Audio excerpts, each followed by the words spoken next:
Welcome to your Gay Aunties.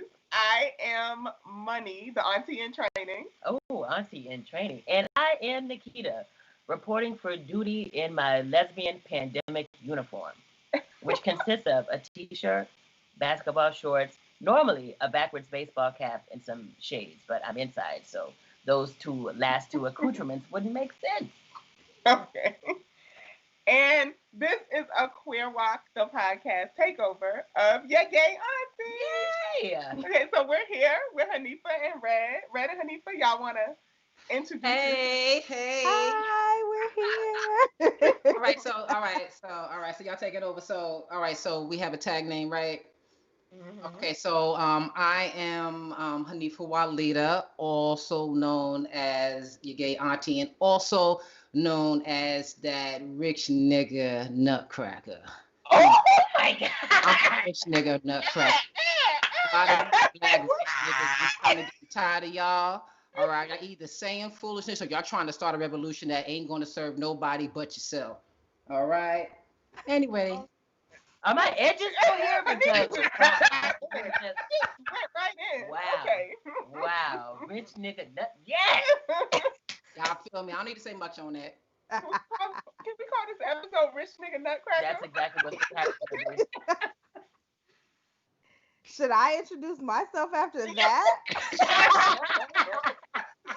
Oh my gosh, I want to go back and reboot. Well, I am Red Summer. I am also a gay auntie, and I am your favorite auntie for the first day of summer vacay. 'Cause I'm on break, baby. School is out. School is out. School is out. Shout out to all the And that's a educators. very real thing. Yes. We have had a rough year with it, y'all. So yes, celebrate. Right. Alrighty. Okay, Nikita, do you want to jump into telling folks where they can find us? You know I live to tell the people where they can find us. I'm so glad you asked us because I'm about to tell you right now. So you can find us in all the social media streets. You can find us on Instagram and on Twitter where our handle is at QueerWalkPod. You can also find us on the Book of Faces, facebook.com/QueerWalkPod.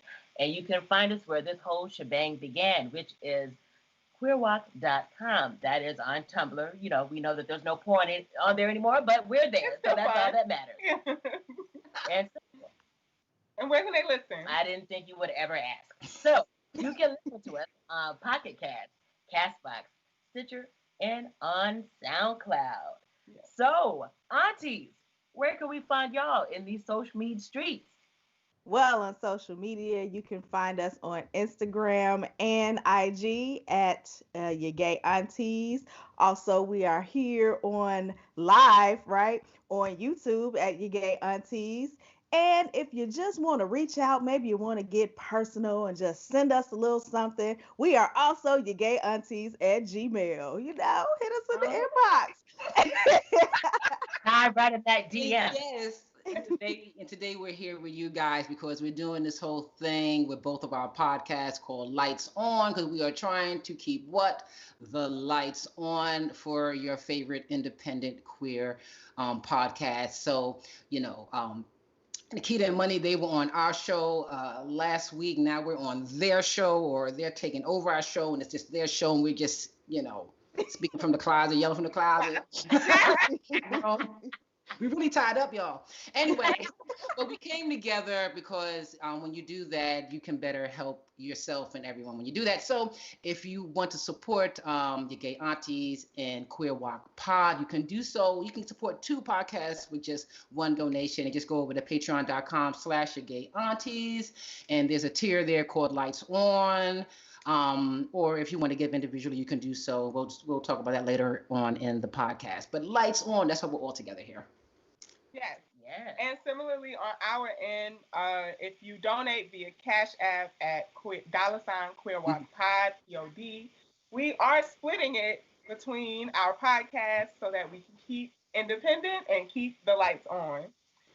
You can also become a patron of Queer Walk at patreon.com/QueerWalkPod, POD. In some ways that you can support both of our podcasts that cost you nothing is by loving us out loud. You can do the Yes.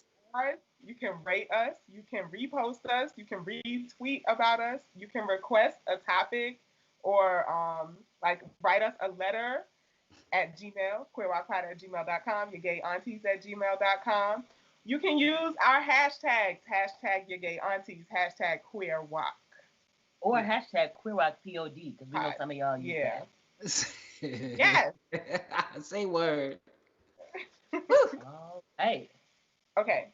We're moving on along. Now, Vin, Yes. let's do it. Let's do it. Okay. We're Okay. gonna move it on along to All right. the Queer of the week Nailed segment. it. Nailed it. We can only do it Y'all when make we in your person. own, like you make your own lead in music. We be trying to find shit on the internet.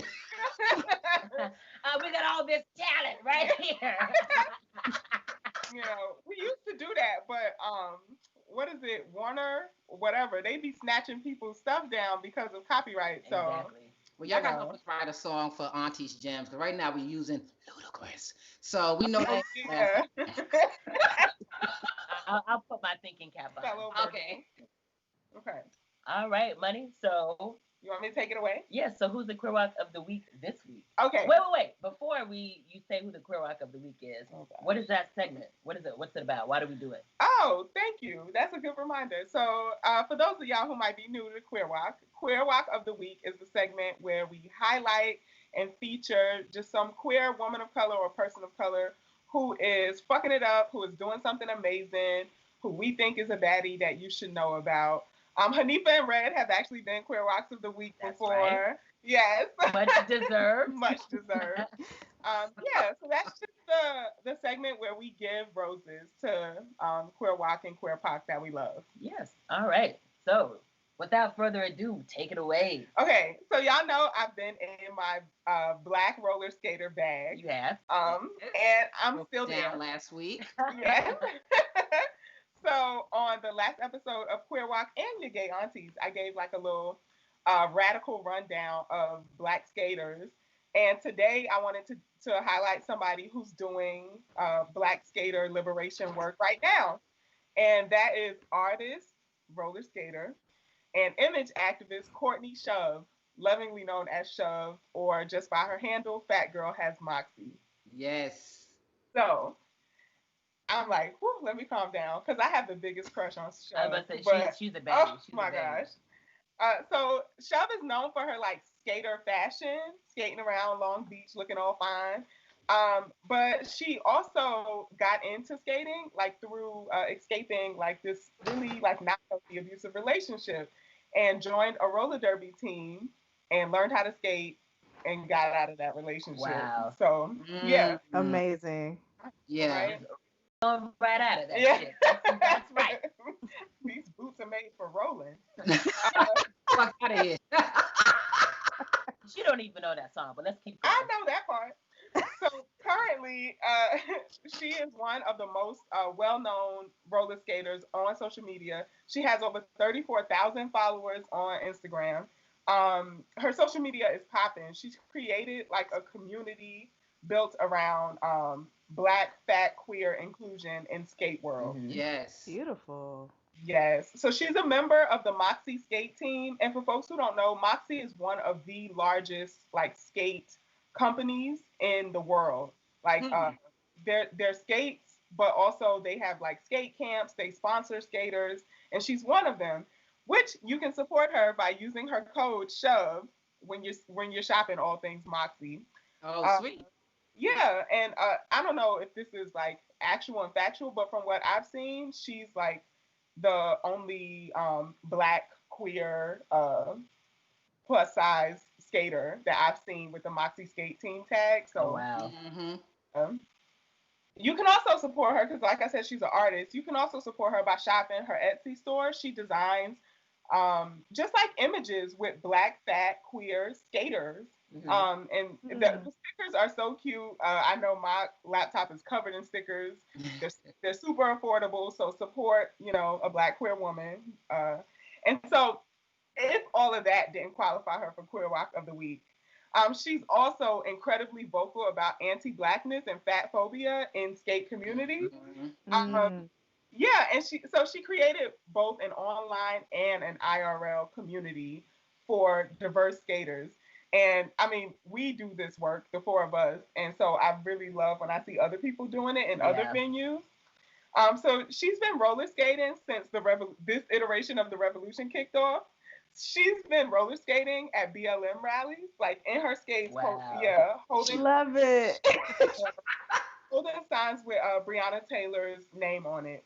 Mm. And on June 5th, actually, which was Breonna Taylor's birthday, Shove, along with other Black Moxie skaters, and I just wanted to give a quick shout out to Abominatrix, because she's also a Black skater who's been organizing rollouts for liberation. Okay.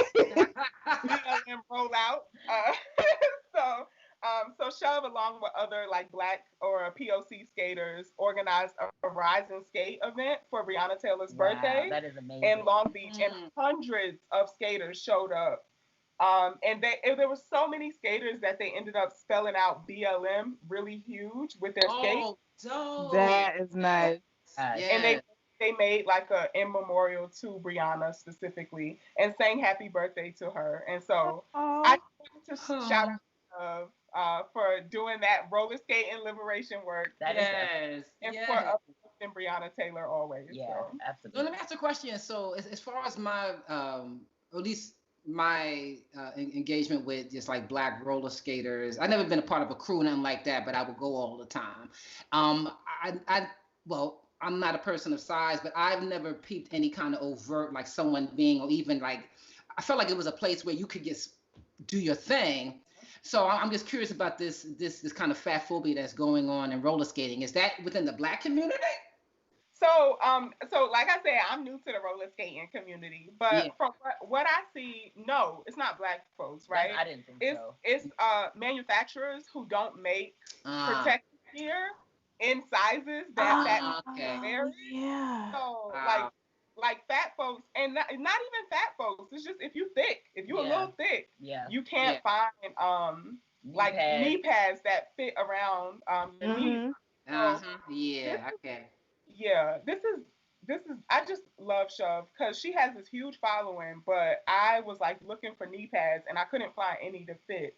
And so I just messaged her and I was like, "Hey, I see you have like Moxie knee pads. Do they fit?" And she was like, "No, you should get these kind." Wow. Volleyball knee pads which stretch so they give you enough space to fit. And she was like, "But don't worry, I'll be coming out with my own line." Yeah.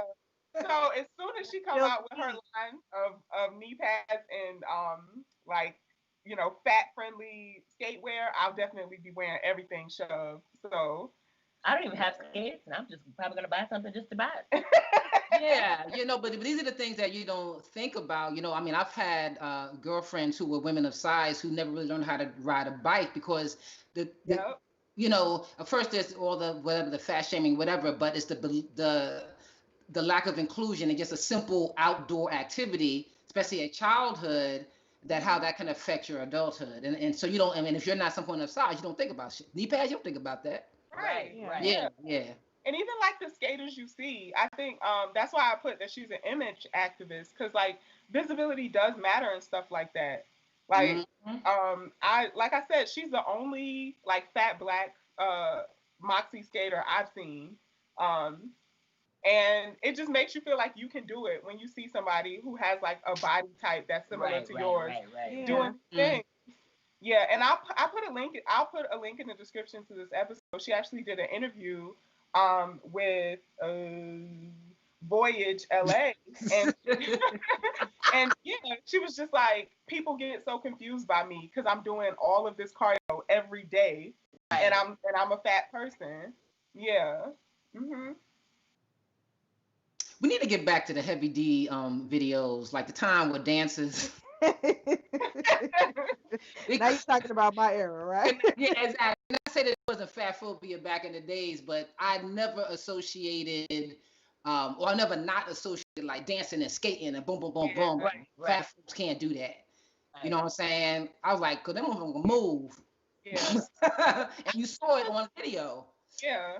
I just think it's Black. That's what I was And about to like say. we've Yeah. always seen people of size, bigger people like Right. moving and Right. dancing. It's like Exactly. yeah, and I think we appreciate thickness in a different way as Black Absolutely. folks too. Yeah. So Yeah. yeah, but I'm all so glad you talked about this today. Like this is Word. like definitely eye opening to a whole other community that like I'm like I want to know more about. yeah, Word. Yeah. Yeah. I just And been yeah in it.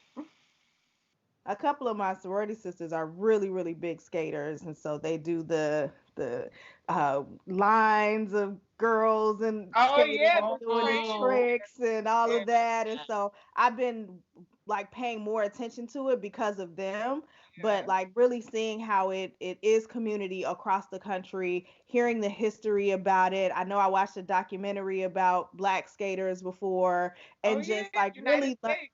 yeah, and just really learning like how much is coming back.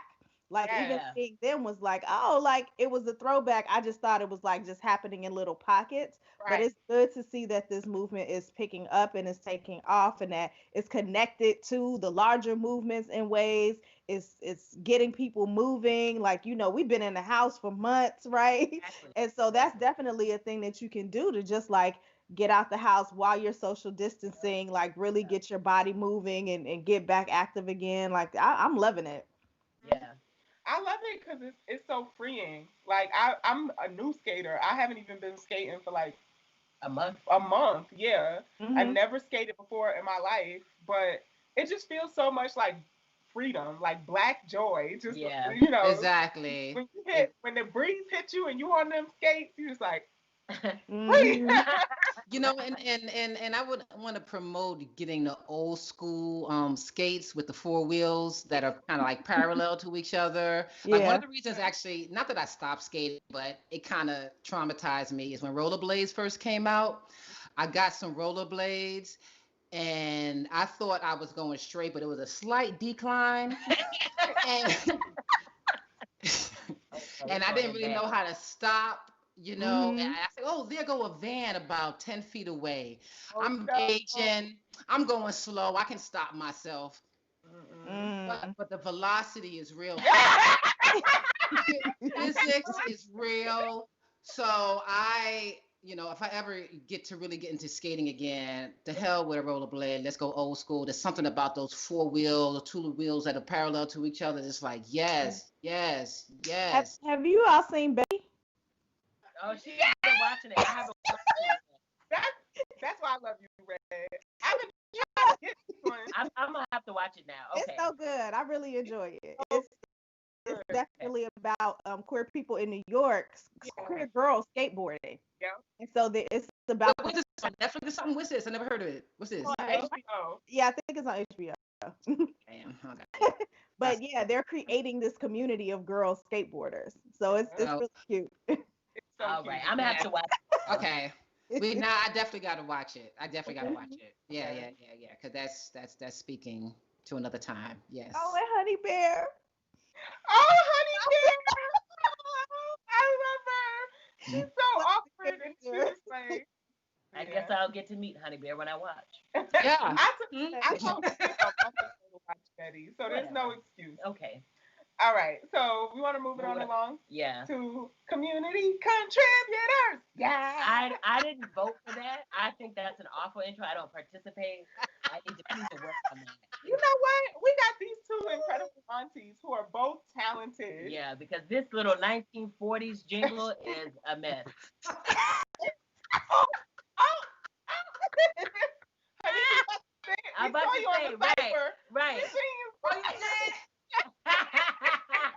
No. I got my beatboxing is as far as like JJ Fad, like it's not really like real deep at all. I can Go give you from some up. hip hop grunts or amens like Yeah. yeah, Uh, yeah, uh, come on, uh. contribute, contribute, contribute. I mean, That is already miles ahead of where we were. So I'm in favor. I'm in favor. Because I don't even know where you got that from. It's just a mess. It's the community contributor segment, Nikita. You just trying to ride in your little raggedy jingle. All right. So the community contributors.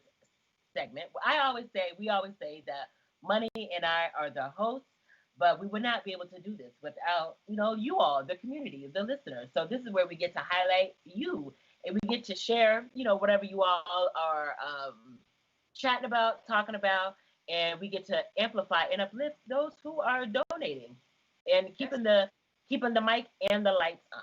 Right. Mm-hmm.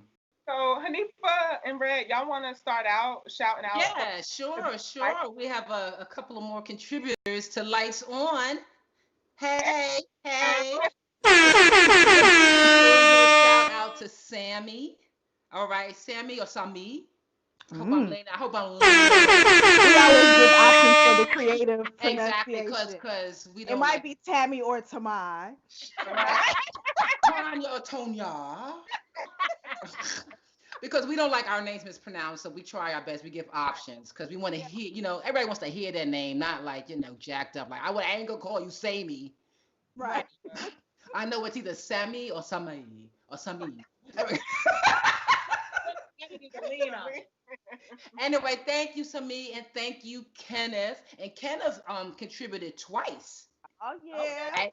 Last month, but Kenneth contributed this month as well to Lights On, and now Kenneth contributed via Cash App, and I haven't released my Cash App, but it's for Lights On, so I'm kind of confused. So I don't know who you are, bruh, but you gotta like email us at yourgayaunties@gmail.com so we know what's going on. Your picture's too small. I don't recognize you. I'm bad with names and all that.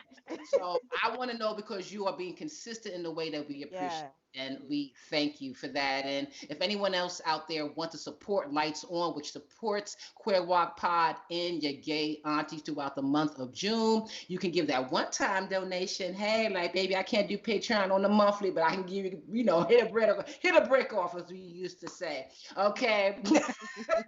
Show up with a brick. You can do that on Venmo at B909 Creative. That's B as in boy. 909 Creative. And you can just hit us off on just patreon.com/gay aunties. But thank you, Kenneth, and thank you, Sami. Samai.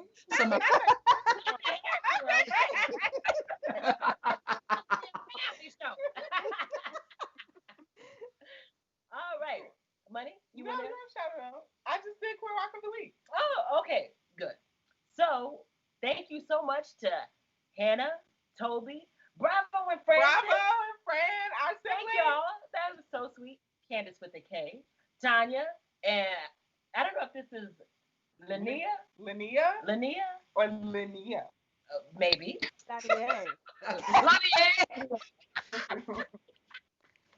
And Liza. Okay. Liza. And so thank y'all so much. And Dahlia re-upped. She restarted her Patreon, and so she says, keep doing the Lord's with an E work. So thank you, Dahlia. Really appreciate that. And on the Cash App, the homies, because Dahlia's a homie, Bravo and Friends a homie, and then our good pal Christian came through on the Cash App. So thank y'all. Thank y'all. That's a lot of new patrons. We're it's so a lot, excited. yeah. Oh, shit. You need to catch up.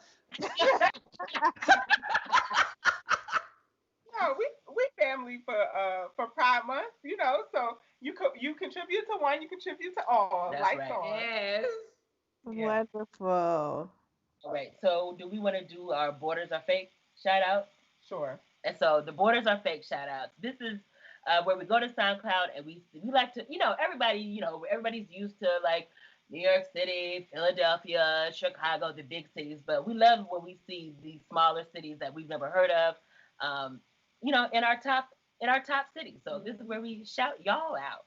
So shout out to West Jordan, Utah. I can't believe anything happens in Utah at all.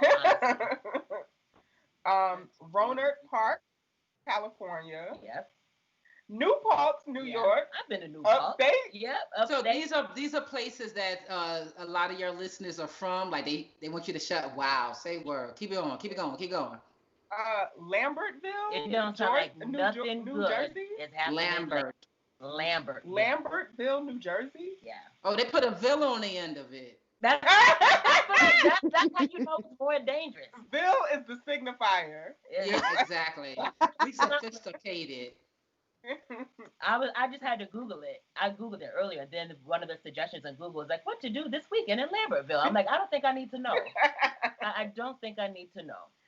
And last but not least, we just wanted to shout out Vancouver. We know it's not a small city, but we've never had that part of that side of Canada. Yeah. Mm-hmm. Like, we got peoples in Toronto and Montreal, Ottawa, yeah. Montreal.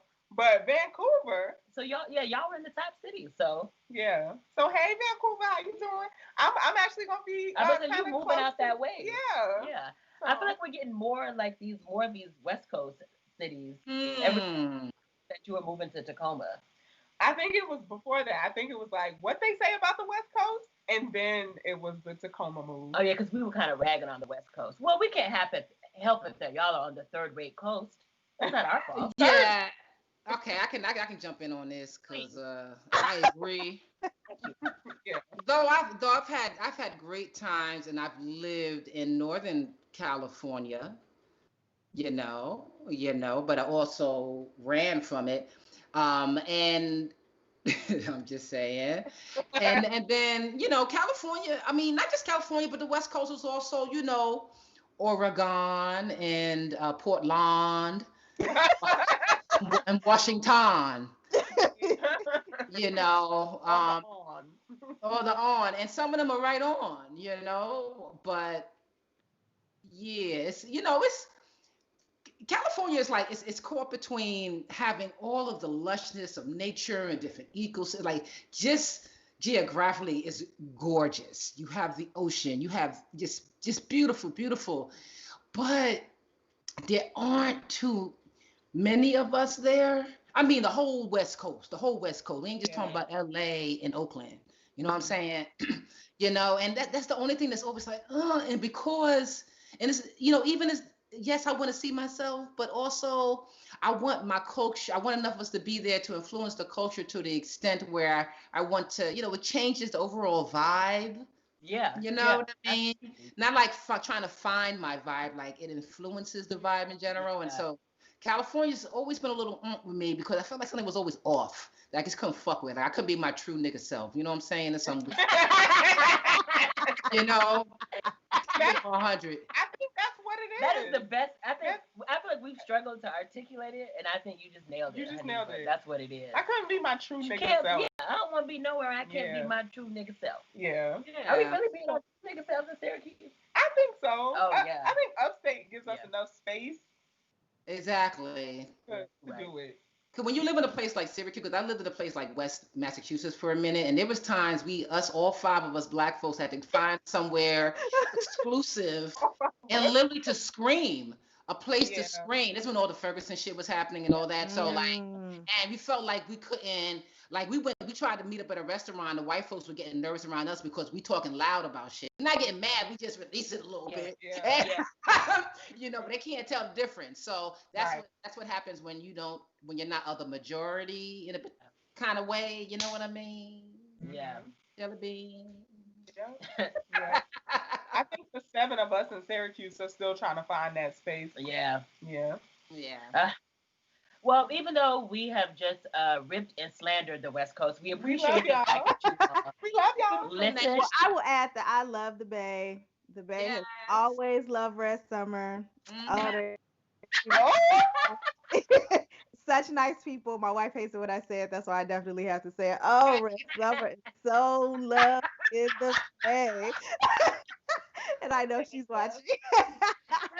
Red is the kind of person, when I was living in the Bay, Red would pop up just randomly. I could be on the house door, turn around, open my eyes, like, bitch.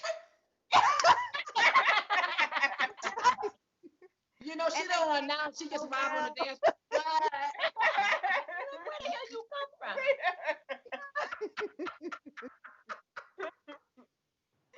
I did like Oakland. Oakland was the one place on the West Coast that I was like, okay, I get it. I get what all the hype is about. Okay, I've never been to Oakland. I've been to other parts of California. I really liked Oakland. Well, then you never will because Oakland is no longer Oakland. So you can have friends. They got some old videotape. Go on YouTube. Oh yeah, we were watching Dyke Central Oh last Oh, that's oh my God. Yes, I love I love that I show. like Love that too. show. We Yeah. tried to make our own lesbian taboo Nice. from inspired by Dyke Central. So Yes. Cool. okay, Okay. to the topic. Yeah. So we're not gonna do the mental moment with money. I forgot we haven't done it so long. I forgot the name of the segment. You just don't respect my segment. That's you know that's my favorite segment. You give Montanique an audience and she just lives to show out. I treat Nikita like this regularly. Anyway, She's a so performer. she is. She just not. She's a bullshitter. She's not no damn performer. You So anyway, we're like I was saying, we're not gonna do the mental moment with money. or the lesbian labor lecture. You don't see. You With don't look Nikita. how you disrespect me. We haven't done it in a while. So we're just so we can give full time So we and can space chat with the aunties. to the aunties. So Yes, we ready. We ready. we're gonna go. We ready. And, I can resist. we're I gonna do go. want to just add, I know you all can't see it, but I'm in the live chat right now, and me and my sister Sherry, she's my new sister. We've never met, but we are vibing on this whole skate life that you brought up right now. So I just want to say that you are starting it. We have realized that we both lived in Benton Harbor. We got folks there, and our people were skaters in Benton Harbor. Is that Sherry? I don't know. Oh yeah, we can't see it, but okay. But yeah, so we got some like popcorn topics that we want A to queer potpourri. a if you queer will. potpourri. I like Yes, let's do it. Yeah. So we just gonna throw some stuff out and see what the aunties have to say about it, and we can just talk about it. Yeah. All right, let's hit it. Okay. What you want to start with? Let's start with Light. Start with the third one. Okay. So the first topic that we have. Look at Anisha's face. I'm Okay. excited. I love it. So the brat recently came out. To whom? To whom? I wanted to talk about it with y'all. Who did she come out to? That's the real question. to Uh, straight, Herself. to She straight. came. That's She it. came in. She came in to us. She came into community after 25 years of being famous. Yeah. Like I've never. Yeah. I was so little remembering like the brat. Like Same. I can't remember a musical landscape before her. So Yeah. it's been years. Huh. And I Mm. don't like. What are y'all thoughts about her making this announcement Now. during Pride 2020 Now. after 25 years? This is actually a big nut to uncrack. You know, not to say she's a part of the whole rich nigga people we want to crack, but my first thing that is my heart goes out to her, because I completely understand why she was in the closet and the climate that promoted her being in the closet. And the thing is, if you don't understand, because I was in the industry at the same time she was, I didn't like blow up in the way that she did, but I was in it at the same time, so I completely understand.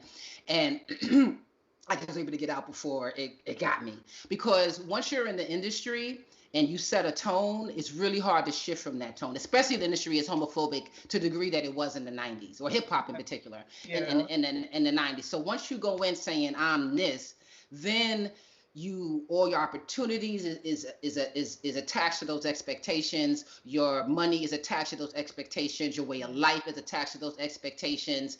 And all of a sudden you look around and you can't really figure out how you could come out, even if you've gotten older and you like, I really want to. And you kind of stay in a arrested development type of thing. And that's no shade to her, because let me just keep it right now. And right now in the 90s, I remember the stories when she was acting the fool up in the club and cracking and pistol whipping bitches. Up in the girls club, but she was in the closet. And so nobody could out her, but everyone who just went to a club knew. Yeah, I will Now, definitely young, say that. she was, she was young. Yeah, nobody ever really was like taking pictures of her or like trying to out her. Like everybody just kind of understood she's here at the club, she's chilling, like Mm-mm. she's in her safe space, and everybody that I know like really respected that about her. Like even when we were performing together at Pride Yeah. in like '02, '03, right? Yeah. Um, Yeah. I don't have any pictures of that. Like it wasn't like a big thing. And she's like hosting and all of that. And everybody was just Yeah. real chill about it. And the thing about back then too is even beyond the rap, but the other women who I don't even name them because you know who their names are. They could be up in the club and nobody's up in their face like that. It just was an understanding. It wasn't like we was in some deep closet. Everybody was in the closet, but they knew that if you was industry, if you was rhyming, if you was in hip hop, it wouldn't be cute, it wouldn't be fun, it wouldn't benefit anyone for you just to out somebody. It just was known. So you can live a double life. You can go to the clubs, you can be with women, and ain't nobody taking, well, nobody had cameras like that either, but ain't nobody taking pictures, ain't nobody want to take pictures. But then you also have this other life where you in the industry, you're making that bank and you doing whatever you're doing and Right. making movies and whatever. And you could compartmentalize it. Mhm. Yeah. Which That's sounds so. bananas, but Yeah. you know. So now, so what do y'all think about like? I feel like it's only through like the work of '90s era, like queer women, lesbians, that like queer folks in hip hop have like this space now. Like, cause I'm like, what do y'all think about now when I look around and it's like I can name gay rappers. And That are good. not only name them, but they like are on the cover of magazines. Yeah. Hmm. They have number one albums. Like I remember that summer when Ooh came out, and I was like, Nikita, something is happening because I was in Plato's Closet. Mm. Which is like the white girl's thrift store, and they were playing Young and Young and May, May. and everybody in the store was like, yeah, they hate, but they broke though. I'm like, it's like a lesbian black rapper that everybody like had everybody on the same wave for a Yeah. whole summer. Yeah, but I mean, well, I'm sorry. I guess my question, because it's interesting that you bring up Young M.A. Because the thing that was so interesting to me about DeBrat is that I didn't listen to a lot of hip hop growing up, but I was like certainly a tomboy, like as a kid, and so it's like it's not just the fact like there's an interesting thing about DeBrat's gender presentation, and so Yeah. I'm just like, what is, and I think I skimmed an article in Essence where she was talking about how like it was either you were gonna be like super femme and really Yeah. sexy, and so like part of it was dressing like Yeah. doing like the kind of like tomboy mask thing to not get like pigeonholed in that regard. Hmm. But it's just interesting to me that she chose that particular gender presentation, and still Mm. I'm not, but like I can't say anything. There's no space for me to be queer, like to be out, to be publicly like queer, lesbian, or whatever. I mean, even when she was in a bikini, she looked queer. She looked like Yeah. a bitch in a bikini. Yeah. I You mean, remember but that light video? Yeah. I'm yeah, like, she still looked like, I'm like yeah. exactly. But again, when you're in the closet in that way, it's in the closet via the industry. It's easy not to be able to really see yourself. I don't think I saw it myself even before I really came out the closet. I was like, I'm looking at my first album cover. I look like bananas flying in the air. I look like a little like grunge kid. It's like, oh, I'm not. I don't look gay. But no. At the time, I didn't see it as that. So I can get all of that, and not for nothing. As you get older, like okay, even like masculine presentation, when you're younger, your cues are, masculine clothes or whatever, but you start to define that for yourself. And some women, even though they were mostly masculine presenting when they were younger or trying to figure that out or whatever, sometimes when they get older, they'll put on makeup or they'll wear tight fitting clothes or they're whatever, because at that point they don't give a shit. Whatever makes them feel good. So when I see the brat, like she'll be masculine, but then she'll blend it with some makeup, blah blah blah blah. I'm not going to sit here and say, "Oh, you ain't really doing it right," or "You're just still in the closet," or "You're just trying to do that." No, she actually is a grown ass fucking woman, and she can do. Even while she's been in the closet, she still has been developing a relationship with her masculinity that I have to honor. Her being 40 some odd years old. Developing a relationship with her masculinity. Yeah, That's why we have y'all on. That's why we have y'all you on. have Yes. to. What you just But said made me think about like this idea of the closet, and I was thinking about something that I had read. I can't remember what it was too, but um, like the closet just feels like such a, I don't know what to say, like a Western construction of like sexuality, because like those things are also like cues and signifiers to folks who are queer and who know, you know. So it's like this having to reveal, it just feels, I don't know, just I don't know why, but it just feels real like white and stale to me at this point in time. You know, like this whole idea of like coming out or revealing out of the closet or whatever. Mm. There was like a hearing of in fashion for black women in the 90s anyway, I was right? thinking that. Yeah, yeah. It wasn't just like the gay girls dressed like tomboys, right? Yeah. Everybody dressed Everybody like that. did. Like Yeah. everybody did it. And so then there was a way that you could be expressive and not feel ostracized because you were still a part of the larger popular culture, right? But as things started changing, you already had your in. A lot of people just never went back, right? Right. Yeah. And so Yeah. you'll hear like artists like Yo-Yo talking about, well, Yep. when she came out, she was very much in the like kind of like black revolutionary like kind of part of West Coast hip hop. And then they wanted her with Kim, with like everybody to Yeah. kind Yeah. of go into this super sexy thing. And she was just like, I tried it, it don't fit, right? I can't, like, I just can't do it. And so like, yeah, I just really think that in that time it was like the freest for everybody, because one, even like straight girls didn't have to perform femininity Yeah. anymore, Yeah. Yeah. right? Think about like Aaliyah, you know, Yeah. that Mhm. fashion Mhm. sense, TLC, like Yeah. everybody I was, kind yeah. of like Yeah. definitely Absolutely. like playing with gender expression in that time. Yeah. Yeah, yeah, Yeah. yeah. Right as I said it, that's one of the things I thought about. So I'm glad you just made that explicit. That's so true. Yeah. Mhm.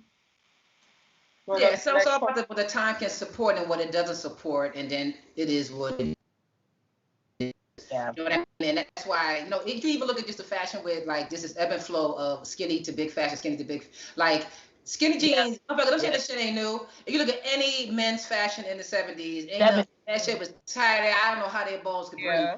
Like it was so My, tight. my favorite picture is this album cover of the Isley Brothers, and I'm like, all them niggas would look gay. Everybody would say that that's gay, but I think somebody had on like a tube top. Yeah. They had their belly out, and I'm just like, Yeah. And that's coming from the 60s where they had bigger outfits, or at least performing wise. You know what I mean? And then Mhm. 70s was all skinny, skinny, skinny, and very effeminate, moving on to the 80s. And then we started moving. Now hip hop comes in. And even hip hop started out skinny because you needed that even to dance. And and then 90s was all, I saw the slow progression. I remember right after I graduated high school, them jeans started getting bigger and bigger Mhm. and bigger. And everybody was wearing big jeans. Everybody. yeah. Yeah. And then who could forget the era of the tall tee? And Mm. those were just straight That up was dress. I'm glad I missed that one. I missed that. I rocked several tall tees in my day. I bet you did. That seems like it would be right up your alley. Right up your alley. Yeah. All right.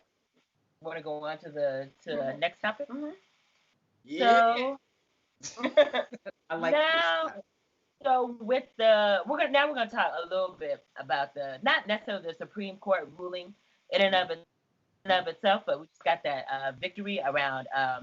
As far as I understand, it's not just like lesbian, gay, bisexual, like in terms of like sexuality, but there's also like gender. So you're not allowed to be discriminated against, fired Period. from your work. What'd you say? Period. Period. Yeah. And so this just got us thinking. We just wanted to hear from y'all about like what have y'all's experiences been like in the workplace, being Black queer folks.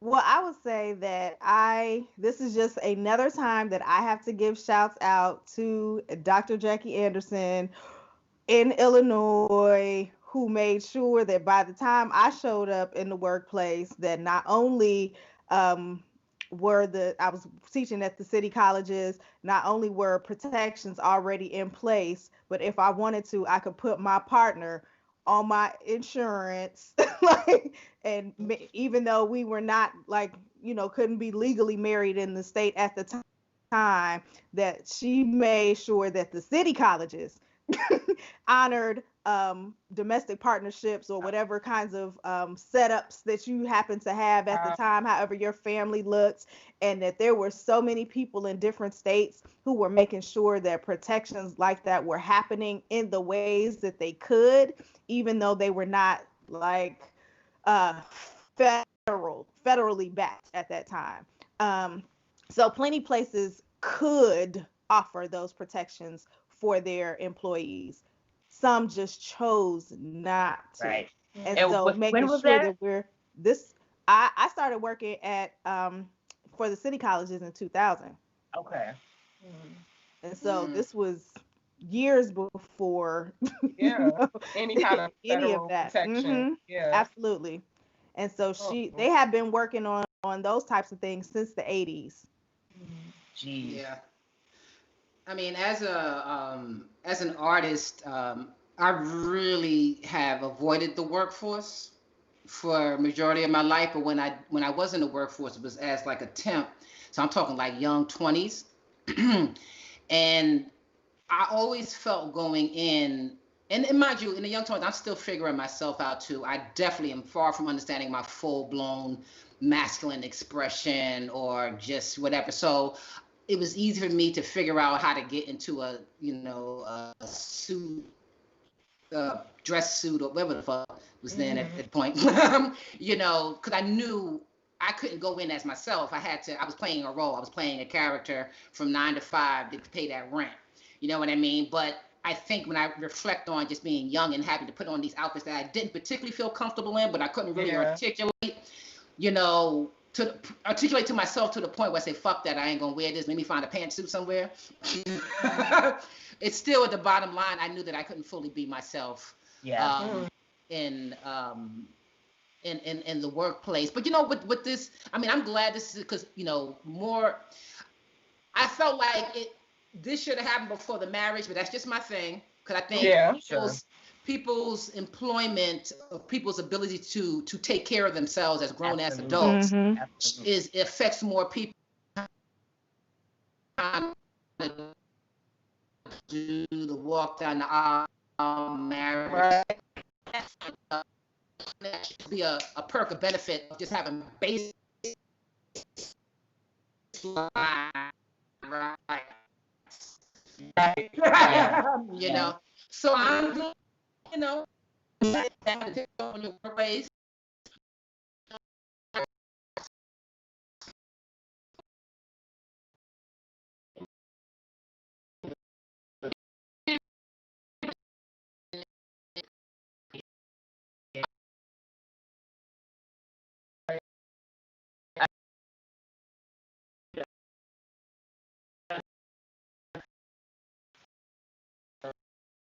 Trying to what the fuck was I saying?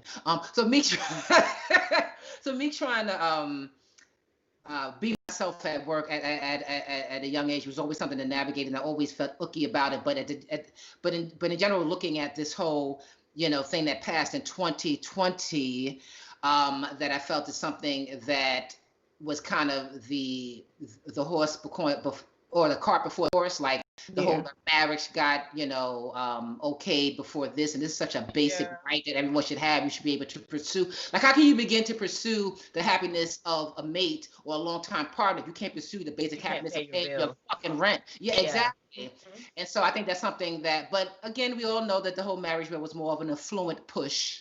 Yeah. Right. People already got money. Right. Right. Yeah. It was to appease the moderate gays. Yeah, and so the rest of another 10 years to get our basic rights so that we can, find a job. And like we were saying, actually, and as far as, this is something that can protect you once you have a job, but doesn't protect you in just getting a job. Because that's the biggest hurdle. If I come in as my beautiful queer self, can I get this job? If I keep it 100 with you, like I'm My resume says I can do the job, but will you be able to include me into your office culture? Know that I can contribute to your office culture. Welcome me into your office culture. That's what it comes down to. You want to work with people you're so comfortable with. So let's cut the bullshit. Exactly. It's like this also affect hiring. Can you get out of your comfort zone and hire someone who you feel that maybe you may not have much in common, but you're curious enough to find out that you do, and that could, in turn can contribute to your workspace or your business. Right. That's the conversation I really want to happen. If it hasn't happened, I wasn't in the court space with the Supreme Court, so I don't know what kind of argument. But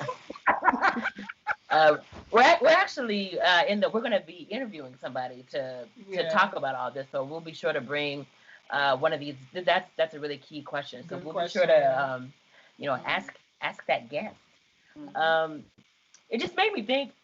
I mean, I was like really interested. I mean, in this because I'm always like interested in like workplaces and labor, but it made me think about like the kind of jobs that not just the kind of jobs that I have done, but the jobs I haven't done. Like outside of like undergrad, like I haven't worked in any kind of office space. Like, cause like even just the idea of like, a lot about like what you were saying, Hanifa, there's just like, I don't like any kind of business attire anyway. And so I was like, it's just too much for me to like worry about that. So I haven't had any kind of job where I need to be in any kind of like office setting to wear any kind of like quote unquote like professional wear. I feel like I've done some pretty typical dyke jobs, like the work I do right now.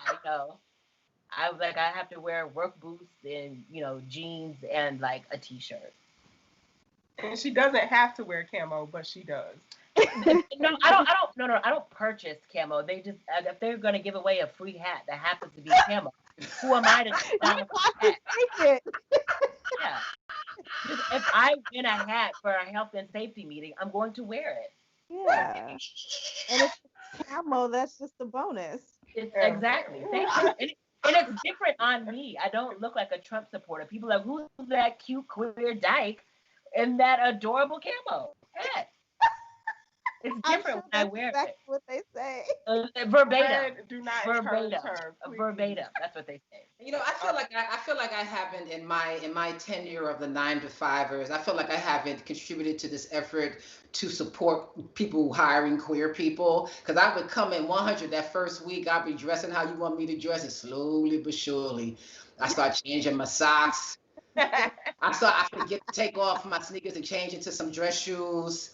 You know what I mean? I start putting on, slacks, and then they kind of dressy jeans, and then jeans get back. And then, then all of a sudden I'm just bending over, picking up some pictures in my underwear, showing my boxes, and, so. Yeah. But I'm kind of like that too. If I start at a new school, I'm definitely trying to have my little blazer on and just do the whole, like, I'm the teacher thing.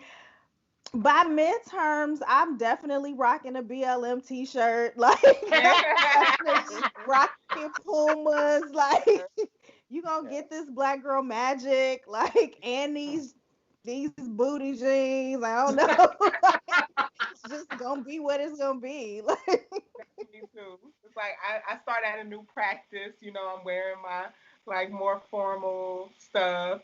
No berets yet, and then like, and then she busts out with pastel yarn braids, and the rainbow platform. And, I throw on my cute little glitter romper, like yeah.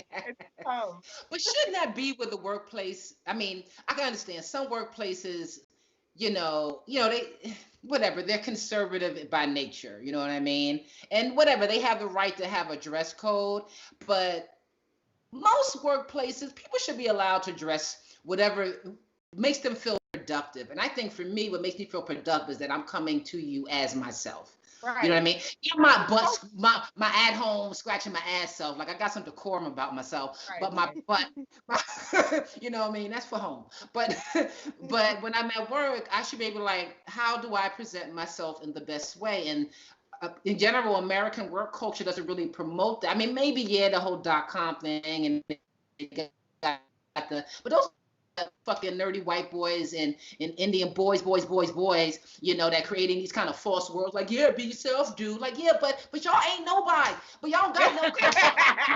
see ourselves. We tired of little ping pong things and basketball courts at work, like whatever. That's not necessarily the culture that other people want to like see when they go to work. Like, why can't we contribute to that culture? And I think that's one of the main problems. They think they got the culture. They don't that no one else can contribute it, but all they do is consume our culture. So what? I mean, and work culture is a real thing. None of people talk about it in a way that's truly inclusive and curious. Yeah. You know what I mean? All of this is also making me think, and I think since I've been out in my adult life, I've never been at a job and not been out. And I think that's like, again, I think it's related to like the kinds of work that I've done. Oh wow, I've never not been out at work. Yeah, so I've never had to be. I've been so wonderful for you. Okay, Red, you just pinched our cheeks. Like, oh. Yes, if I could, I got your This is why we have these intergenerational conversations. Yeah. This is why we have them. Ever since my very first job. Yeah. I've been, that was like 16, 17, in the city. Definitely had a crush on the girl I was working with. And like, oh my gosh, could you imagine if like we were together and like not dating boys? I know, right? You would say that to that girl at work? Yeah. First of all, we were saying it to each other. Don't make me sound like some sexual harasser in the because that's like, wow. Anyway, and then like my first actual real job at 19, I was like out 20. Yeah. Yeah. Yeah. Well, that is beautiful, and sometimes you can't see where the changes happen a long time, but it's like even your reality now. You're like, oh, I can't even think about blah blah blah blah. But then I don't know, 20 years from now, there's going to be the generation that cannot conceive what you consider reality right now. Yeah. Yeah. And they're going to have freedoms that right now you can maybe imagine, or when you think about your limitations, like those actually not being there, or whatever that is, you know what I mean? And so my first year teaching, I still had students who were being like put out of school for being gay. Mm-hmm. Oh yeah. Yeah, I very, very like it's still heavy in my spirit when I see her, this young sister who was put out of school 2 weeks before graduation. Mm-hmm. She was supposed to go to the military, and it just worked out where 2 weeks before she was supposed to graduate, they caught her, doing something, and she was put out of the school. So, and I remember the military people coming up and trying to see if they could still get her diploma for her, and try to strong arm it a little bit, and the people just being like, no, she did not graduate. Wow. And like how that affected her whole life after that. Right. Yeah. So I definitely vowed like that will not happen. Like, you don't know the situation that's happening at the time, but I was very clear, like, if this is how it's gonna go down, like, it will not happen again while I'm here. Yeah. And then years later, my niece was a student at my high school, and she got to take her girlfriend to prom. Yeah. Right. Yeah. Yeah. I saw that happen a lot when I was in my master's program and I was like working and volunteering in Alabama. It's like all the gender nonconforming kids would miraculously not pass something and be pushed out of high school. And it just reminds me so much of Monique Morris's book, Pushouts, right? So it's like all these little trans girls in high school who, for doing nothing else, for just like showing up as who they authentically are, like Hanifa was saying, it's like you get pushed out of high school just for being yourself. It's like to connect it. It's like you're pushed out of school and then you're locked out of the workplace. And so. Yeah. Okay, I just want to do a time check. Yeah. We could do like one more popcorn topic and then the letter that folks want help. Are y'all okay on time? I'm good with time. You good on time, Red? You got to go camping somewhere, Red? Can she hear you? I think she I was don't think frozen. Let's fix this before we go on. All right, I'm here. Okay. All right. You good? Are you good on time, Red? Yeah, I'm good. Okay. So you want to do Raven and then Yeah. okay. Yeah. So the other topic we have for y'all, Raven Simone got married the other day. Oh, okay. Yeah. Did y'all Okay. know about that? Nope. Cause I don't I saw it. Yeah. So Raven Simone married Miranda Mayday. Yeah, I guess. Okay. So from what I could find, cause I'm trying to like, I don't want to be mean, but like Miranda just seems I got to Just, look her up now. she just seems like a basic, nondescript white girl. Thank I mean, you. that's really Just kind of like- what it is. like I'm just like Raven Simone Miranda. But so I guess she Karen. works for like I got Yeah. Promoting Karen. I guess she's like some kind of app. She works for like an app where you can get free stuff from restaurants in LA.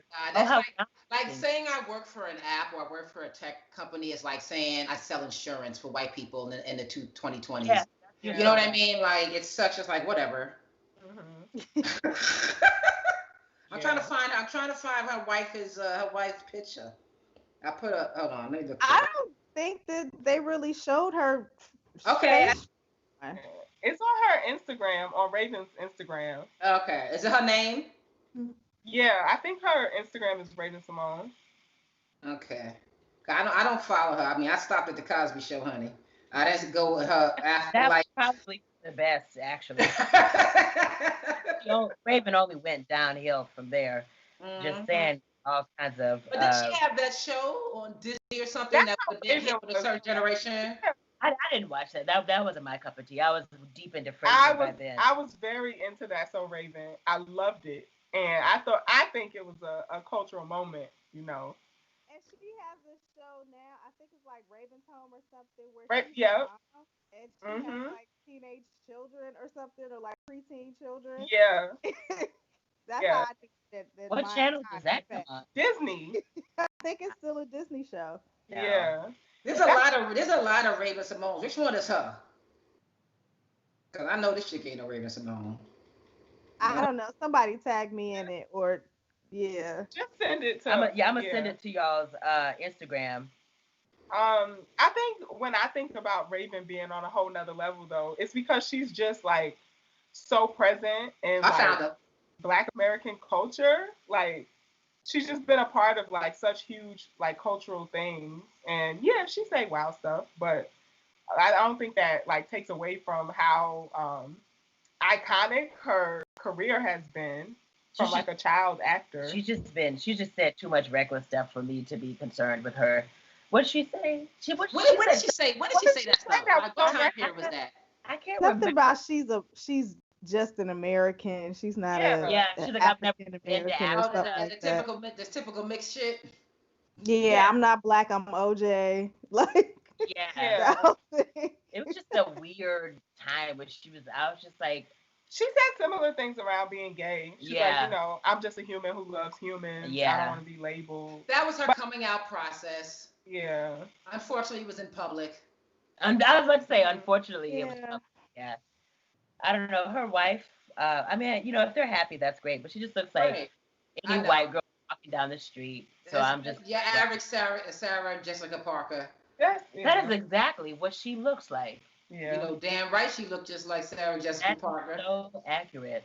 You know, and I don't think Sarah Jessica Parker is. Okay, anyway, I'm not gonna be dissing anybody's wife. But she looks like that white chick from New York. Yeah. Okay. Just like random white girl. Yeah. Yeah. But yeah, I'm glad she's happy. But I think all that stuff she talked about. I mean, the race thing, I have no excuse because you've been Black forever. That's my thing. I can't defend her, and I can only defend her on the homophobia or the not even homophobia, but kind of this internal her trying to figure her shit out queer wise and like, okay, babe, do your journey. You know. But that mixed girl shit, I have no tolerance for that argument. I was. Yeah. Is Raven mixed? I thought she was just Well, we all mix, honey. Want to get down to it. Yeah. Which is my point. Yeah. Like, what, you a special kind of mix because you're your immediate parents? Like, please. I got people. Yeah, that's what I was wondering. Like, Like, if her immediate parents are. I have no idea. I don't didn't think know so, that. which makes this even more bizarre. Yeah. Like, Yeah. I mean, maybe, but I know for sure she got a black daddy. So Yeah. it's like, yeah. okay. I don't know. I think I just have a soft spot in my heart for Raven because, like, she was one of my very early crushes, and I don't know what it's like to, like, come into identity or like political awareness around identity in the public eye. Yeah. And I just think I don't know. I think it's really easy for folks to like just throw black girls away, and to me, no, don't throw away. Yeah. Like saying she from every continent. I know. I think you could keep with someone, but don't throw them away. Don't throw them away. You can keep about somebody, but don't cancel someone else. I just think she. Yeah, I mean, I don't care about her enough to like. I mean, I don't think she does anything wild enough to be canceled. But I'm just like, you should just. I think she should just say, you know what? I'm not really up to speed on that, so I don't need to speak. That's.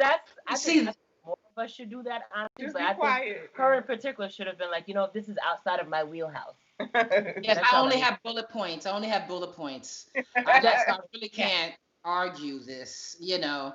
But that's the TV child in her too. I'm telling you, once you're in that world, always getting the media, you become a attention whore, because that's how you, at the end of the day, make your money. You have to give the media, or you have to want the media to want you to whatever degree, because then you can monetize that on the back end. So she's already in that mode. She's going to say stupid shit, whether it's maybe just out of ignorance, but also there's this other drive that makes it open her mouth and say dumb shit. Because fuck it, let's see what happens if I say this. You know what I mean? Yeah. I'm willing to take the chance. Yeah. Which one of those shows was she on? The View? The Chew, whatever. Not the Chew. That I think that was definitely her MO on there. Like, what can I say that could become the viral clip? Yeah. Exactly. The soundbite for the moment. Exactly. And that's business. That's the business of showbiz. So you gotta, if you don't understand that, it's hard to really whatever. You should make her coin. As long as what she's saying, I don't think anything she can really say is gonna harm black people. It can annoy the fuck out of us. Yeah. That's how I feel. But she ain't gonna do nobody no harm but herself. So I'm glad she happy now. She got, she with who she comfortable with. You know what I'm saying? And it might go back to that West Coast thing that you all were talking about earlier. Way to bring it all the way back. Definitely a California girl. So. Bring it all the way around. This is why somebody needs a intervention on the West Coast. Who can do that? Some kind of mass intervention on the West Coast. I don't know if it's possible.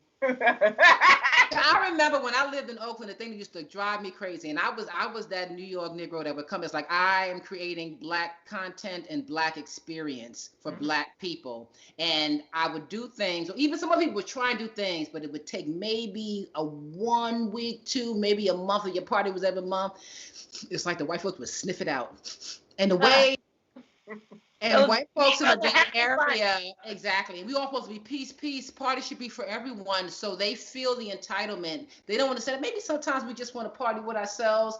Maybe we want everybody to be in sync and grooving and doing, you know what I mean? Like, it's a certain experience that sometimes if there's too many white folks, and nobody want to hear this, but it is a truth. Sometimes we just want to party with us.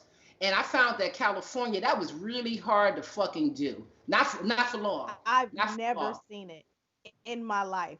I'm just trying to think now. Anytime that I've been out, I have absolutely never been to a black party, period, in California.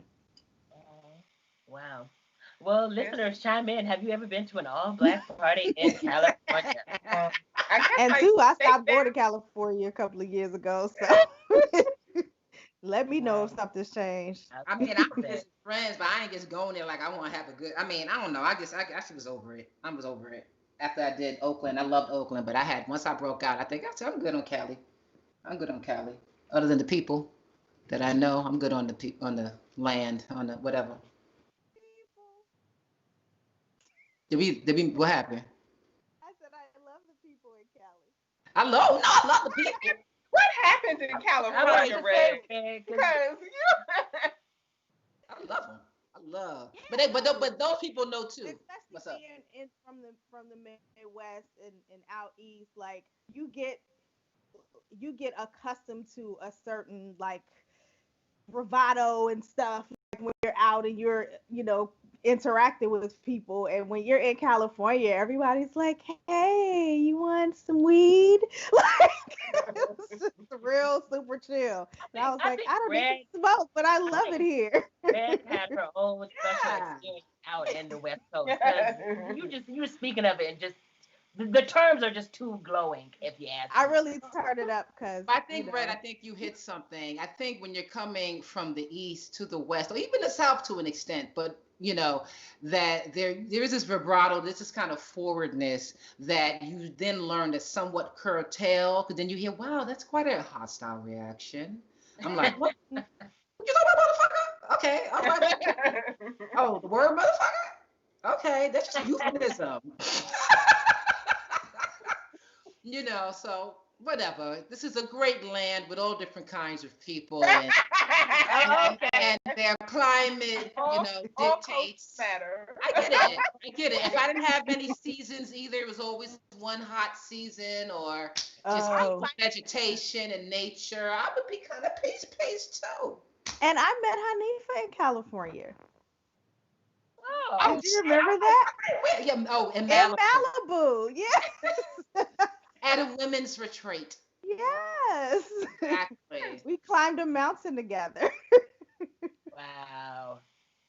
Exactly. And I thought she was 14. No, seriously, I thought she was some little young girl. So I was like nice to her, but I was a little patronized. Not patronized. I wasn't patronizing, but I wasn't in my mode. Like, let me see what this sister about. I didn't know what she really was about because I assumed she was just young, and I was just like, let me see, But then I was And like, I was there with my gay mom. So saying that Cece was my mom made it seem like I was a lot younger than I exactly. was. But she had kids at that time, like kids, like out of diapers, well, like in school. In high school, I think even no, not high school. They weren't in high school that time. No, not yet. Yeah. I How was long like, have y'all known each other? when was that in the We Malibu? met in like That's oh mid 03, 90s. 04, something like that. It was early 2000. Why do I feel like it was in Oh, the 90s? Oh no, I didn't even go to Cali. Yeah, so it has been early 2000s. Yeah, early 2000s. Hmm. So we can say a square 20 years, 19, 20 Yeah. years. Yeah. Yeah. Oh my gosh. oh my gosh. We're almost there, Nikita. Not if you keep working my nerves. Now we're gonna get there. All right. Okay. So you want to move it on along Let's To do the Curve letter. Chronicles? to the curved chronicles. Okay. Can you explain what Curve Chronicles are, Please do. Nikita?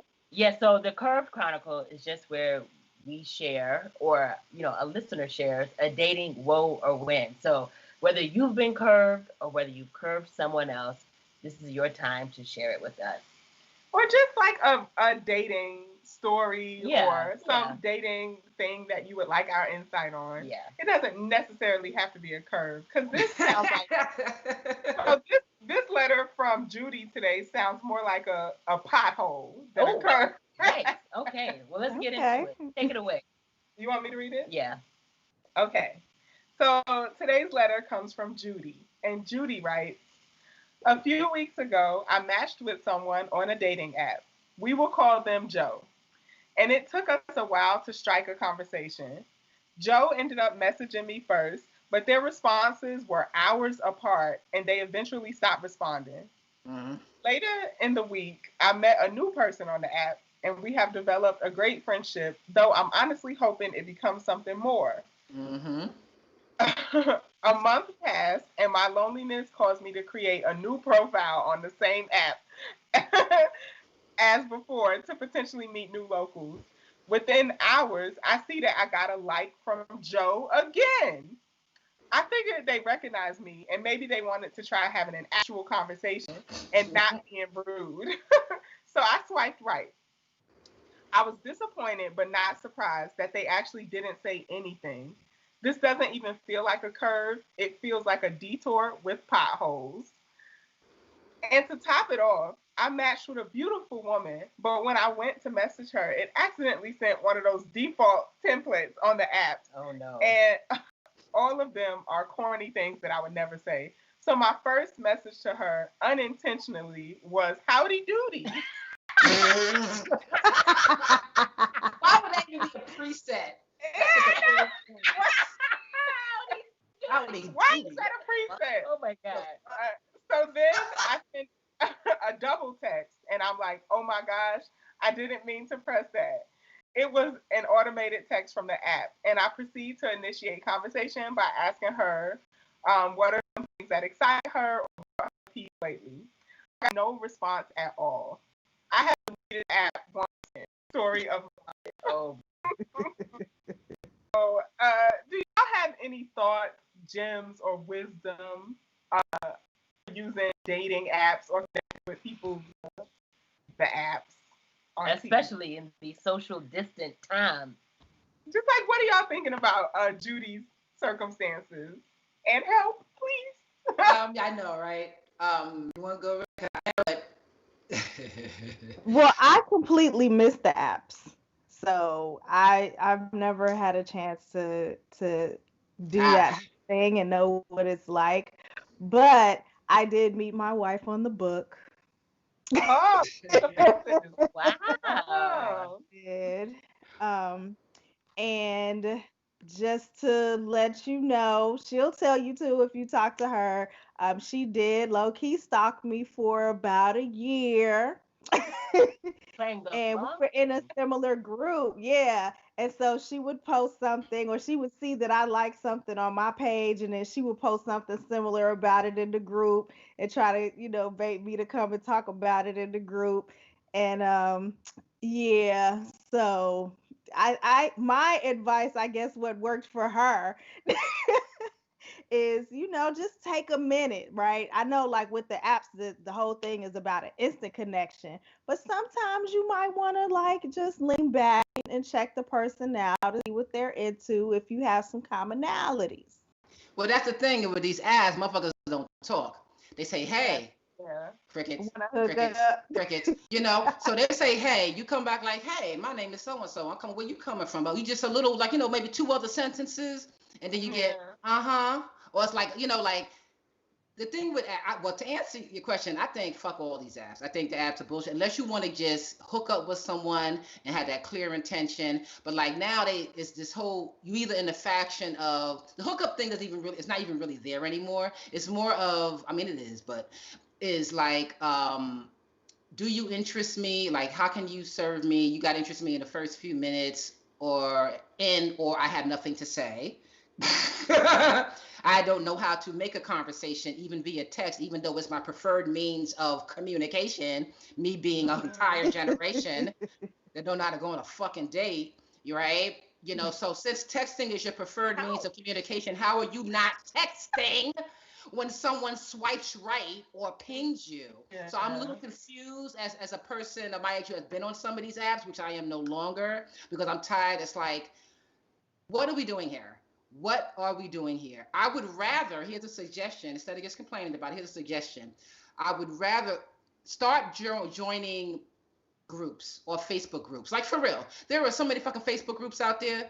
All right, you don't got to be on Facebook, just the groups part, really about what you about. So one, what you about, these things I'm interested in. Let it have a queer bent on it, so these most motherfuckers in there are queer. All right, and try to find, you can easily start a conversation to one based on what you both have in common already. Mm-hmm. You know what I mean? Like, try to diversify your appage use. Like, because those swipe right, swipe lefts, I mean, it's just like people can just ghost you and think no. I mean, I've done it. Come on, people can just ghost you as soon as they become disinterested, and that can kind of affect your mood a little bit or how you see yourself. It's like you can be having a good conversation, they just ghost you. What you going about it?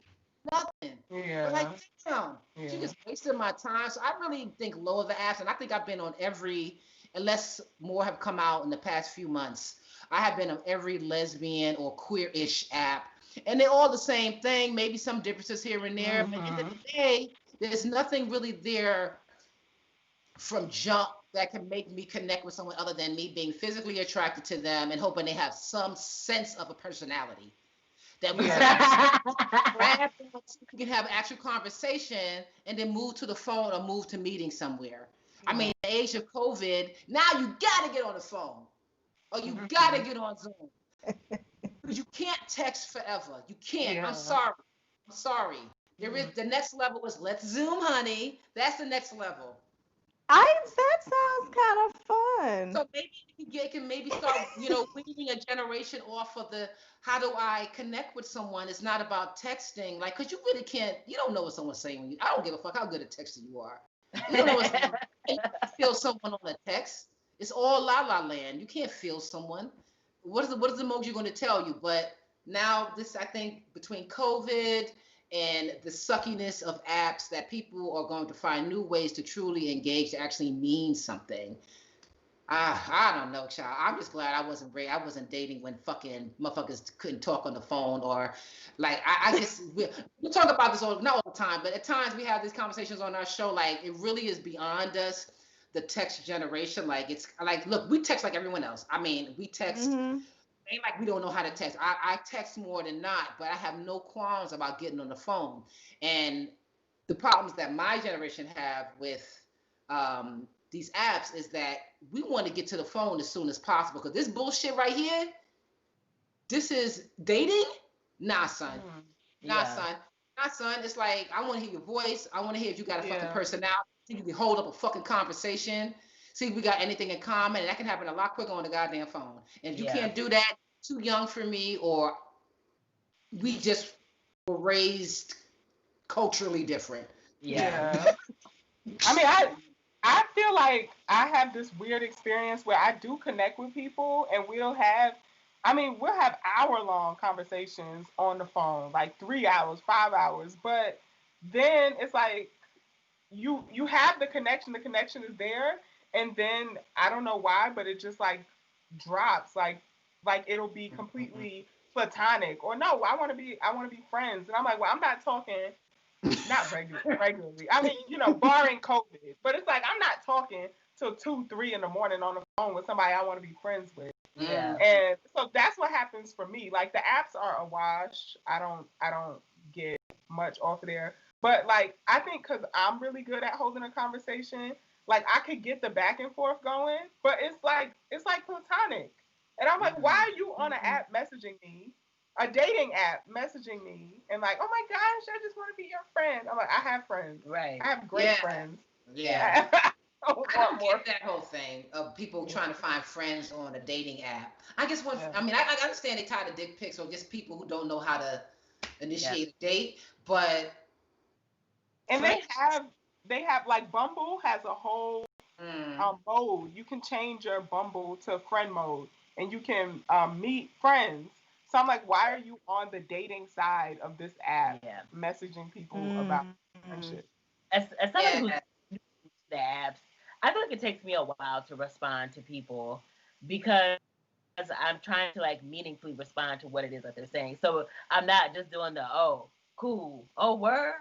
Really? Right. So like that's not right. That's not interesting. And I think a lot of people are just not. I think it's hard for a lot of people to hold a conversation. And I think something you and I talk about like a lot is like people don't have anything in their profiles. Like people don't fill out their profile. So it's like that to me. That's like the first place where I go. Yeah. So I'm, of course, like you like somebody's cute, but I'm like if you have something in your profile and you've got some kind of signifiers in the profile that show that we have common interests, like I'm going to message. So it's like I'm not messaging a lot of people, but when I don't actually like a lot of people. So it's like I'm not even going to like your thing if you don't have your profile filled out because then I have nothing to go on. Like my favorite thing in there when people was like ask me anything, I'm like, bitch, I don't know anything about you to ask anything. You have to give something. That's not a bio. Yeah. Exactly. And so I feel like I think it depends on like how you approach it. Like I feel like the best way to approach it is to be very like discriminating. Like I'm not somebody who's just gonna like a whole bunch of people or like message like a whole bunch of people. There has to be something there where I'm like, it seems like we have certain kinds of Exactly. things in common. And I didn't do any of the apps in my 20s. So like I said, this is like my first time doing it. And I think like my experience so far has been like, I feel like it's really underscored to me that I don't want to be, I'm not even going to entertain somebody who's younger than 30 because I just feel like it's, in my experience, I feel like people have been like honest, Yeah. you know, and so that has been like helpful. It's like just Yeah. grown who aren't unhinged. Agreed. That to me seems to be the. And also, I feel like there's this the timing. So even Judy wrote about like the timing of response. Yeah. I think people Mm. they really take that. Like it took you an hour to respond to me. I'm like, I've got a life. I have things I to have a do. life. Yeah. Like, Yeah, I'm and- not babysitting my phone waiting for your response. Exactly. Yeah, Exactly. Yeah. But I mean, look. yeah, I hear people like I have a younger sister, so I hear people my sister's age. They'll be like, I ain't responding. I'm leaving them on red because they didn't respond to me for 3 hours. 3 hours in the grand scheme of like That's nothing. You have shit. If somebody could just sit around and text you all day, they don't have nothing going on. Yeah. So they better have an excuse in the first text. So I'm just home chilling right now, but I do have a job. But that's why I can go back and forth with you right now. That's your first question. So what you doing? You know what I mean? That should be your first. Hey, what you doing right now? You know? But but listen, I'm telling y'all, we can. I'm not a believer in apps. I really hope that if right now during COVID, first of all, you really shouldn't be trying to find someone to fuck around with anyway, right? So if anything, work on yourself so that when on the other side of this, as we say, when we get on the other side of this, you actually have a life you can jump into, and in that life that you created for you, or the potentiality of a life, like you're interested in shit, oh shit, all of a sudden now I make mittens. Oh fuck, let me find a mitten community. I mean, whatever you discover about yourself and then want to put that into the world or find community with that on the other side of that, that's when you're going to find her. That's when you're going to find him. That's when you're going to find them. And this is what I believe. And while you're doing your life's work, you know what I mean? While you're doing what gives you joy, you're going to find someone that gives you joy. But these apps, that's like a throwing, balls against the wall. You don't know what the fuck. Literally, literally it's a crapshoot. The definition of a crapshoot. If you found someone on the app, God bless you. You are one in like a lottery. And yeah, it's a lottery. It's a lottery. So you can waste your time with that. But I think those apps really should be what they originally were for. You want to hook up. We can play the bullshit. You can say, hey, whatever, bitch. Where I'm gonna meet you up. What's up with that? We use protection. Long as you cool with protection and having an STD talk and all that, we being grown, let's make it happen. But all this la by trying to find the perfect one on the app, you fooling yourself and you're wasting your time. Spend that time rather on yourself so that the greater person that you create within yourself, especially during this time, your match is out there. But you gotta make something first. Like you gotta create something that somebody be attracted to. I'm just saying. Oh, you just But what I know, Right. Yeah. Sorry. Anyway. Yeah. I think I definitely believe that. Like, yeah, I'm gonna be doing something and bump into somebody. That's how it goes. How it's gonna happen. I feel like anytime I've intentionally tried to find anything, it never happens that way. It never happens that way to me. Or it rarely happens. Let's say it never, but it rarely happens. And I know you be hearing the grandfather clock or whatever, the tick tock in the back, like, damn, so when she coming? I'm over here thinking myself now. All right, I gotta work on myself pretty well. As someone who's been in a married relationships, but right now I am single. Me, like everyone else, I want someone. I know at the end of the day, I'm a monogamous person. I've tried polyamory, and hey, it was interesting, it was cool, it was fun at times. But at the end of the day, I know I'm a monogamous person. I want to build with someone, right? And it's like, but what I had to come to grips with, or with peace with, is that whenever that time is, it's always time to improve upon myself. But whenever my time is that I meet whoever she's going to be, whether it is this year, next year, or 10 years from now, I still am blessed for the time that I have with myself and the community that I make. And then when I find her from that moment on, then I'm blessed with that time. At the time, you get the time you fucking get. So this idea of like, I'm gonna find someone at 23 and we're gonna be together for 20 years. Nah, bitch. That's the lottery. That's the lottery. That's the lottery. That's the fairy tale lottery. But give yourself time to be with yourself and be present.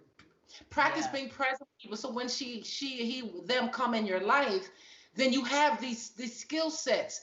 20s, even 30s to an extent, build that skill set. I wish I was told that when I was younger. It is about being selfish for the sake of being able to give later on.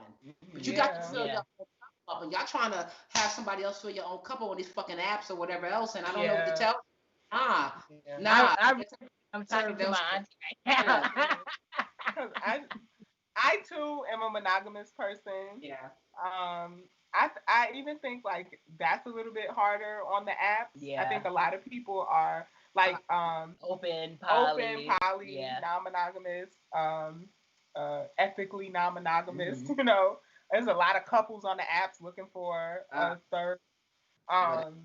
Yeah, and I really like that idea of like being whole in your own self and filling up your cup. So you know, I also like think about like that way when you are dating, and like I think it's just a lot easier to point out unhealthy relationship patterns if you fully know yourself, flaws and all. Because then if somebody like gives you this like out off the chart critique of yourself, you be like, no, that's not who me. I am, because I've done the work to actually know. I've done the work to know who I am. I know how I get when I'm defensive. I know how I get when my feelings are hurt, and that actually doesn't fit. I can attest to that. That's very true. Yeah.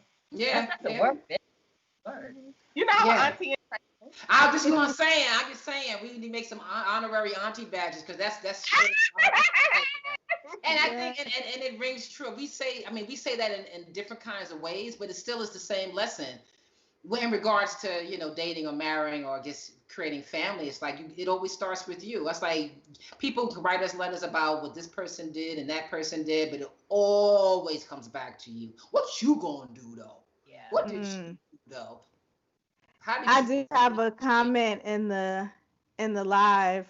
Southern Sorcerer says, I've met all my best friends and had the most healthy connections through social media and apps and things, so it is possible. Friends, yeah. Friends and most healthy connections. Oh, what's a healthy connection? That's kind of vague. Yeah, what's a healthy connection?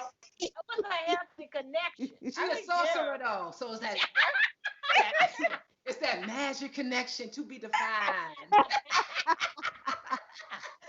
Yeah. And before we go, I do want to say that I stand corrected.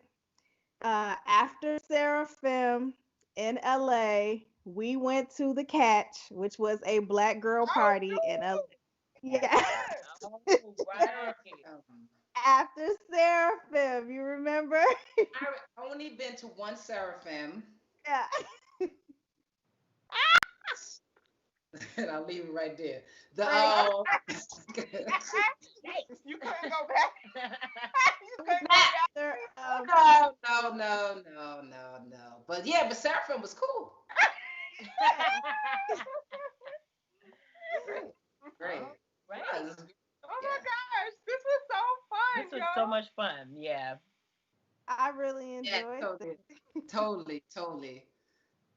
All right. So this has been the Money and Nikita taking over for your Gay Aunties. That's right. Yeah, for Lights On. We want to do this again. This is like a nice little trial, but I love the idea of us sharing episodes like this, you know, just kind of like dive into someone else's format and everything, just being. Mm-hmm. And also, I think it's like, I know there's a lot of people who listen to both of our podcasts, but there's also a lot of people who don't. And Exactly. like putting us on in other spaces too. Sure. So that's amazing. For sure.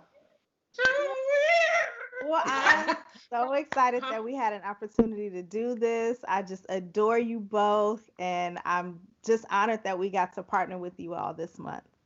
Oh, we love y'all. Yeah, love y'all we so appreciate much. y'all so much. Yeah, Thank yeah. y'all. I just give one more reminder, if you guys appreciate this partnership this week, that you can support this partnership of these two amazing podcasts, Queer Woc Pod and Your Gay Aunties, to continue on and keep the lights on. All right, you can go over to patreon.com/Your Gay Aunties, and you can contribute to the lights on tier, and all the monies will go to Your Gay Aunties into Queer Woc Pod for the month of June. Or, you got a one-time donation, you can donate on Queer Woc Pod, or you can donate with Your Gay Aunties on Cash App. Well, you guys have Cash App and Venmo, right? Yeah, yeah. Mm-hmm. All right, Cash Cash App, and we're Venmo. App. All the links are in our IG if you want to reference it. But through the month of June, we are sharing proceeds so we can proceed and continue to give To you rock, Mike. the mic. All right, y'all. So this has been Dope Ass Pride Month. Thanks to your aunties. Yes, and this is our absolutely. last Pride Month episode. It is. So Mm-hmm. We couldn't end on a better note. I know. So this Oh, so y'all don't has got been- one next week? Oh, okay, cool. No, yeah, we don't have one next week. Yeah. We got our last one. We go back bi-weekly. Nice. So this has been Money, the auntie in training. And this has been Nikita reporting in her lesbian pandemic uniform. And this is Hanifa Walida, your gay auntie and rich nigga nutcracker. This is Red Summer, your favorite auntie for the first day of summer vacay. And y'all just listen to the Queer Walk the podcast takeover of your gay aunties. Bye, y'all. Bye, y'all. That's a blessing. Yes, yeah. Okay, so we're gonna